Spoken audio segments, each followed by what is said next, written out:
ತಮ್ಮ ಓಂ ಶಾಂತಿ.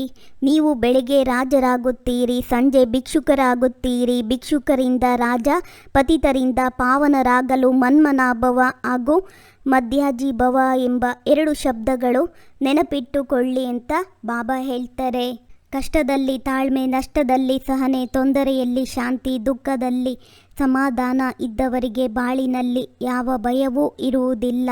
ಮನುಷ್ಯನಿಗೆ ಮನುಷ್ಯ ಕೊಡಬಹುದಾದ ದೊಡ್ಡ ಉಡುಗೊರೆ ಕೇವಲ ಪ್ರೀತಿ, ವಿಶ್ವಾಸ, ಗೌರವ. ಓಂ ಶಾಂತಿ ಅಣ್ಣ. ಅಣ್ಣ, ಇವತ್ತು ಬಾಬಾ ಹೇಳ್ತಿದ್ದಾರೆ ಕರ್ಮ ಬಂಧನದಿಂದ ಮುಕ್ತರಾಗುವ ಯುಕ್ತಿ ಏನಾಗಿದೆ ಗೊತ್ತಾ? 1ನೇದು ನೆನಪಿನ ಯಾತ್ರೆ ಹಾಗೂ ನ್ಯಾಯದ ಸ್ಮರಣೆ. 2ನೇದು ಒಬ್ಬ ತಂದೆಯ ಜೊತೆ ಸಂಬಂಧವಿರಬೇಕು, ಅನ್ಯ ಯಾರಲ್ಲಿಯೂ ಬುದ್ಧಿ ಹೋಗಬಾರ್ದು. 3ನೇದು ಯಾವ ಶಕ್ತಿವಂತ ಬ್ಯಾಟರಿ ಇದ್ದಾರೆಯೋ ಆ ಬ್ಯಾಟರಿಯೊಂದಿಗೆ ಬುದ್ಧಿಯೋಗವನ್ನು ಜೋಡಿಸಲ್ಪಟ್ಟಿರಬೇಕು. ತಮ್ಮ ಮೇಲೆ ಪೂರ್ಣ ಗಮನವಿರಬೇಕು.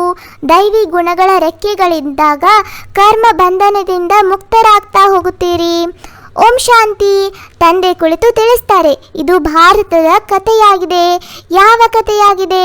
ಬೆಳಿಗ್ಗೆ ರಾಜರು, ಸಂಜೆ ಭಿಕ್ಷಕರು. ಇದರ ಕುರಿತು ಒಂದು ಕಥೆ ಇದೆ. ಬೆಳಿಗ್ಗೆ ಸಾಹುಕಾರರಾಗಿದ್ದರು, ರಾತ್ರಿಯಾಗುವಷ್ಟರಲ್ಲಿ ಭಿಕ್ಷುಕರಾಗಿಬಿಟ್ರು. ಈ ಮಾತುಗಳನ್ನು ನೀವು ಯಾವಾಗ ಶ್ರೀಮಂತರಾಗುತ್ತೀರೋ ಆಗ ಕೇಳೋದಿಲ್ಲ. ಈ ಸಂಗಮ ಯುಗದಲ್ಲಿಯೇ ನೀವು ಮಕ್ಕಳು ಭಿಕ್ಷುಕರು ಮತ್ತು ರಾಜರಾಗುವ ಮಾತುಗಳನ್ನು ಕೇಳುತ್ತೀರಿ. ಇದನ್ನು ಹೃದಯದಲ್ಲಿ ಧಾರಣೆ ಮಾಡ್ಕೊಳ್ಬೇಕಂತಣ್ಣ. ತಂದೆ ಯಾರು ಸರ್ವಶಕ್ತಿವಂತ ಬ್ಯಾಟರಿ ಆಗಿದ್ದಾರೋ ಅವರ ಜೊತೆ ಪೂರ್ಣ ಯೋಗವನ್ನು ಜೋಡಿಸಬೇಕು. ಅವರ ಬ್ಯಾಟರಿಯು ಎಂದೂ ಕಡಿಮೆ ಆಗುವುದಿಲ್ಲ. ಅವರು ಸತೋ ರಜೋ ತಮೋದಲ್ಲಿ ಬರುವುದಿಲ್ಲ, ಏಕೆಂದರೆ ಅವರದ್ದು ಸದಾ ಕರ್ಮಾತೀತ ಸ್ಥಿತಿಯಾಗಿದೆ. ನೀವು ಮಕ್ಕಳು ಕರ್ಮ ಬಂಧನದಲ್ಲಿ ಬರುತ್ತೀರಿ. ಎಷ್ಟು ಕಠಿಣ ಬಂಧನವಾಗಿದೆ! ಈ ಕರ್ಮ ಬಂಧನಗಳಿಂದ ಮುಕ್ತರಾಗಲು ನೆನಪಿನ ಯಾತ್ರೆ ಒಂದೇ ಉಪಾಯವಾಗಿದೆ. ಇದನ್ನು ಬಿಟ್ಟರೆ ಮತ್ಯಾವುದೇ ಉಪಾಯವಿಲ್ಲ. ಹೇಗೆ ಈ ಜ್ಞಾನವಿದೆ, ಇದು ಸಹ ಮೂಳೆಗಳನ್ನು ಮೃದು ಮಾಡುತ್ತದೆ. ಹಾಗೆ ನೋಡಿದರೆ ಭಕ್ತಿಯೂ ಸಹ ಮಾಡುತ್ತದೆ. ಆದ್ದರಿಂದಲೇ ಇವರು ಭಕ್ತ ಆತ್ಮನಾಗಿದ್ದಾರೆ. ಇವರಲ್ಲಿ ಸ್ವಲ್ಪವೂ ಮೋಸವಿಲ್ಲ ಎಂದು ಹೇಳುತ್ತಾರೆ. ಆದರೆ ಭಕ್ತರಲ್ಲಿಯೂ ಮೋಸವಿರುತ್ತದೆ. ಬ್ರಹ್ಮರವರು ಅನುಭವಿ ಆಗಿದ್ದಾರೆ. ಆತ್ಮವು ಶರೀರದ ಮೂಲಕ ವ್ಯಾಪಾರ ವ್ಯವಹಾರಗಳನ್ನು ಮಾಡುತ್ತದೆ ಎಂದರೆ ಈ ಜನ್ಮದೆಲ್ಲವೂ ಸ್ಮೃತಿಯಲ್ಲಿ ಬರುತ್ತದೆ. 4-5 ವರ್ಷ ವಯಸ್ಸಿನಿಂದ ತಮ್ಮ ಜೀವನ ಕಥೆಯೂ ನೆನಪಿರಬೇಕು.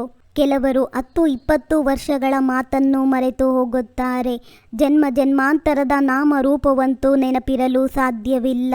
ಒಂದು ಜನ್ಮವಾದರೆ ಸ್ವಲ್ಪ ತಿಳಿಸಬಹುದು. ಭಾವಚಿತ್ರ ಮೊದಲಾದವುಗಳನ್ನು ಇಟ್ಟುಕೊಳ್ಳುತ್ತಾರೆ. ಇನ್ನೊಂದು ಜನ್ಮದ ಬಗ್ಗೆ ತಿಳಿದಿರಲು ಸಾಧ್ಯವಿಲ್ಲ. ಎಷ್ಟು ಹಣವಿರುತ್ತದೋ ಅಲ್ಲಿ ಸ್ನೇಹಿತರು, ಎಷ್ಟು ಹಣವಿರುತ್ತದೋ ಅಲ್ಲಿ ಬಾಂಧವರು, ಎಲ್ಲಿ ಹಣವಿರುತ್ತದೋ ಅಲ್ಲಿ ಯಶಸ್ಸು. ಹಣವಿದ್ದವನು ಎಲ್ಲರನ್ನೂ ಆಕರ್ಷಿಸುತ್ತಾನೆ. ಹಣವಿದ್ದವನು ಮಾತ್ರ ಈ ಪ್ರಪಂಚದಲ್ಲಿ ಜೀವಿಸುತ್ತಾನೆ, ಎಲ್ಲವನ್ನೂ ಜಯಿಸುತ್ತಾನೆ. ಅಣ್ಣ, ಬಾಬಾ ಹೇಳ್ತಾರೆ ಒಂದು ಮಗು ಸಮಾಚಾರವನ್ನು ಬರೆದರಂತೆ. ಸ್ವರ್ಗದಲ್ಲಿ ಇದ್ದೀರೋ ಅಥವಾ ನರಕದಲ್ಲಿದ್ದೀರೋ ಎಂದು ನಾವು ಪ್ರಶ್ನೆ ಕೇಳಿದೆವು. ಆಗ 4-5 ಜನ ನಾವು ಸ್ವರ್ಗದಲ್ಲಿದ್ದೇವೆ ಎಂದು ಹೇಳಿದರು. ಬುದ್ಧಿಯಲ್ಲಿ ರಾತ್ರಿ ಹಗಲಿನ ಅಂತರವಾಗಿ ಬಿಡುತ್ತೆ. ಕೆಲವರು ನಾವು ನರಕದಲ್ಲಿದ್ದೇವೆ ಎಂದು ತಿಳಿತಾರೆ. ಮತ್ತೆ ಅವರಿಗೆ ಸ್ವರ್ಗವಾಸಿಯಾಗಲು ಬರುತ್ತೀರೇನು ಎಂದು ಕೇಳಬೇಕು. ಸ್ವರ್ಗವನ್ನು ಯಾರು ಸ್ಥಾಪನೆ ಮಾಡ್ತಾರೆ? ಇವು ಬಹಳ ಮಧುರಾತಿ ಮಧುರ ಮಾತುಗಳಾಗಿದೆ. ನೀವು ಬರೆದು ಕೇಳುತ್ತೀರಿ, ಅದು ಪುಸ್ತಕದಲ್ಲಿಯೇ ಉಳಿದುಕೊಳ್ಳುತ್ತೆ. ಸಮಯದಲ್ಲಿ ನೆನಪಿಗೆ ಬರೋದಿಲ್ಲ. ಈಗ ಪತಿತರಿಂದ ಪಾವನರಾಗಿ ಮಾಡುವ ಪರಂಪಿತ ಪರಮಾತ್ಮ ತಂದೆ ಬಂದಿದ್ದಾರೆ.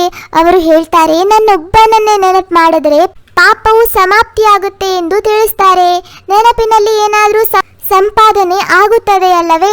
ನೆನಪಿನ ಪದ್ಧತಿಯು ಈಗ ಹೊರ ಬಂದಿದೆ. ನೆನಪಿನಿಂದಲೇ ನೀವು ಎಷ್ಟು ಶ್ರೇಷ್ಠ ಶುದ್ಧವಾಗುತ್ತೀರಿ. ಯಾರು ಎಷ್ಟು ಪರಿಶ್ರಮ ಪಡುತ್ತಾರೆಯೋ ಅಷ್ಟು ಶ್ರೇಷ್ಠ ಪದವಿಯನ್ನು ಪಡೆದುಕೊಳ್ತಾರೆ ಎಂದು ತಂದೆಯನ್ನು ಸಹ ಕೇಳಬಹುದು. ಪ್ರಪಂಚದಲ್ಲಂತೂ ಸಂಬಂಧ ಮತ್ತು ಸಂಪತ್ತಿಯ ಹಿಂದೆ ಜಗಳವಿದೆ. ಇಲ್ಲಂತೂ ಯಾವುದೇ ಸಂಬಂಧವಿಲ್ಲ. ಒಬ್ಬ ತಂದೆಯ ವಿನಃ ಮತ್ಯಾರೂ ಇಲ್ಲ. ನೆನಪಿನ ಯಾತ್ರೆ ಒಂದೇ ಸಾಕು. ಇಲ್ಲಿ ನೀವು ಬ್ರಾಹ್ಮಣರದ್ದೇ ಸಂಘವಿದೆ. ಶ್ರೇಷ್ಠಾತಿ ಶ್ರೇಷ್ಠರು ಎಲ್ಲಿ ನೀಚರು, ಎಲ್ಲಿ ಬಾಬಾ. ನಾವು ಕೊಕ್ಕರೆಗಳ ಗುಂಪಿನಲ್ಲಿ ನಾನು ಒಂದು ಅಂಶ ಏನು ಮಾಡುವುದು ಎಂದು ಮಕ್ಕಳು ಬರೆಯುತ್ತಾರೆ. ಕೊಕ್ಕರೆಗಳು ಚುಚ್ಚುತ್ತಿರುತ್ತಾರೆ. ಎಷ್ಟು ಶ್ರಮ ಪಡಬೇಕಾಗುತ್ತದೆ. ತಂದೆಯ ಶ್ರೀಮತದಂತೆ ನಡೆಯುವುದರಿಂದ ಶ್ರೇಷ್ಠ ಪದವಿಯೇ ಸಿಗುತ್ತದೆ. ಸದಾ ಅಂಶಗಳಾಗಿರಿ, ಕೊಕ್ಕರೆಗಳ ಸಂಘವಲ್ಲ. ಕೊಕ್ಕರೆಗಳು ಆಗಿಬಿಡಬೇಡಿ. ಗಾಯನವಿದೆ. ಆಶ್ಚರ್ಯವಾಗಿ ಕೇಳುತ್ತಾರೆ, ನಡೆಯುತ್ತಾರೆ, ಮತ್ತೆ ಓಡಿ ಹೋಗುತ್ತಾರೆ. ಸ್ವಲ್ಪ ಜ್ಞಾನವಿದ್ದರೆ ಸ್ವರ್ಗದಲ್ಲಂತೂ ಬರುತ್ತಾರೆ. ಆದರೆ ರಾತ್ರಿ ಹಗಲಿನ ಅಂತರವಾಗುತ್ತದೆ.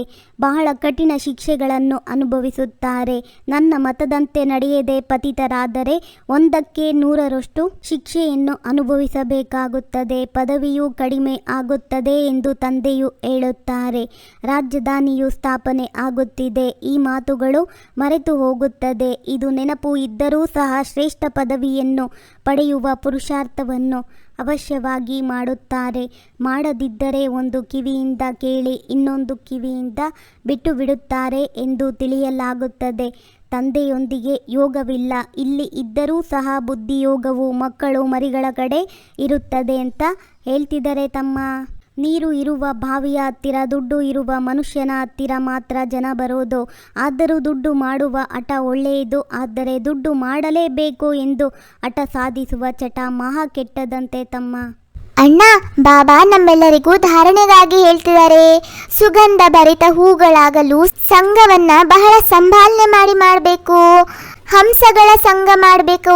ಹಂಸಗಳಾಗಿರಬೇಕಾಗಿದೆ. ಮುರುಳಿಯನ್ನ ಎಂದು ನಿರ್ಲಕ್ಷ್ಯ ಮಾಡಬಾರ್ದು. ಕರ್ಮ ಬಂಧನದಿಂದ ಮುಕ್ತರಾಗಲು ಸಂಗಮ ಯುಗದಲ್ಲಿ ತಮ್ಮ ಸರ್ವ ಸಂಬಂಧವನ್ನು ಒಬ್ಬ ತಂದೆಯೊಂದಿಗೆ ಇಡಬೇಕು. ಪರಸ್ಪರರಲ್ಲಿ ಯಾವುದೇ ಸಂಬಂಧವನ್ನು ಇಟ್ಕೊಳ್ಬಾರ್ದು. ಯಾವುದೇ ಹದ್ದಿನ ಸಂಬಂಧದಲ್ಲಿ ಪ್ರೀತಿ ಇಟ್ಟುಕು ಬುದ್ಧಿಯೋಗವನ್ನ ಜೋತಾಡಿಸಬಾರದು. ಒಬ್ಬರನ್ನೇ ನೆನಪು ಮಾಡಬೇಕು. ಪರಮಾತ್ಮನ ಪ್ರೀತಿಯಲ್ಲಿ ಲೀನವಾಗುವಂತಹ ಹಾಗೂ ಮಿಲನದಲ್ಲಿ ಮಗ್ನವಾಗುವಂತಹ ಸತ್ಯ ಸ್ನೇಹಿ ಭವ. ಸ್ನೇಹದ ನಿಶಾನಿ ಗಾಯನ ಮಾಡಲಾಗತ್ತೆ. ಎರಡಿದ್ದರೂ ಸಹ ಎರಡಾಗಿಲ್ಲ. ಆದರೆ ಸೇರಿಕೊಂಡು ಒಂದಾಗಿ ಬಿಡುವುದು. ಇದಕ್ಕೆ ಹೇಳಲಾಗುವುದು ಸಮಾವೇಶವಾಗುವುದು ಎಂದು. ಭಕ್ತರು ಇದೇ ಸ್ನೇಹದ ಸ್ಥಿತಿಯನ್ನು ಸಮಾವೇಶವಾಗುವುದು, ಲೀನವಾಗುವುದು ಎಂದು ಹೇಳಿಬಿಟ್ಟಿದ್ದಾರೆ. ಪ್ರೀತಿಯಲ್ಲಿ ಲೀನವಾಗುವುದು ಈ ಸ್ಥಿತಿಯಾಗಿದೆ. ಆದರೆ ಸ್ಥಿತಿಗೆ ಬದಲಾಗಿ ಅವರು ಆತ್ಮದ ಅಸ್ತಿತ್ವವನ್ನು ಸದಾ ಕಾಲಕ್ಕಾಗಿ ಸಮಾಪ್ತಿಯಾಗುವುದು ಎಂದು ತಿಳಿದು ಬಿಟ್ಟರು. ನೀವು ಮಕ್ಕಳು ಯಾವಾಗ ತಂದೆಯ ಅಥವಾ ಆತ್ಮೀಯ ಪ್ರಿಯತಮನ ಮಿಲನದಿಂದ ಮಗ್ನರಾಗಿ ಬಿಡುವರೆಂದರೆ ಸಮಾನರಾಗಿ ಬಿಡುವಿರಿ. ಅಂತರ್ಮುಖಿಗಳು ಅವರೇ ಆಗಿದ್ದಾರೆ. ಯಾರು ವ್ಯರ್ಥ ಸಂಕಲ್ಪಗಳಿಂದ ಮನಸ್ಸಿನ ಮೌನವಿರುತ್ತದೆ ಅವರು. ನಾನು ಅಂದ್ಕೊಳ್ತೀನಿ ಈ ಅಣ್ಣ ತಮ್ಮರ ವಾರ್ತಾಲಾಪ ನೋಡ್ತಾ ಇದ್ದೀರಾ, ಕೇಳ್ತಾ ಇದ್ದೀರಾ. ನಿಮ್ಗೆ ಇಷ್ಟ ಆಯಿತು ಅಂದರೆ ಲೈಕ್ ಮಾಡಿ, ಶೇರ್ ಮಾಡಿ, ಸಬ್ಸ್ಕ್ರೈಬ್ ಆಗುವುದನ್ನು ಮರಿಬೇಡಿ. ಓಂ ಶಾಂತಿ.